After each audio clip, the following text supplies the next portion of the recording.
დისნეი წარმოგიდგენთ. ჰოლივუდის ისტორიაში ყველაზე მაღალ ბიუჯეტიანი ფილმი.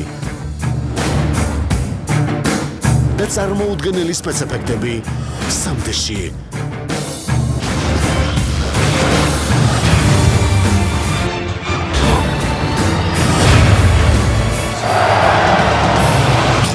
მარტიდან. როდესაც ორი სამყარო უპირისპირდება ერთმანეთს, მხოლოდ ნამდვილად შეუძლია ბედისელი შეცვლა. ჯონ კარტერი, სამყაროთა შორის, რუსთაველში.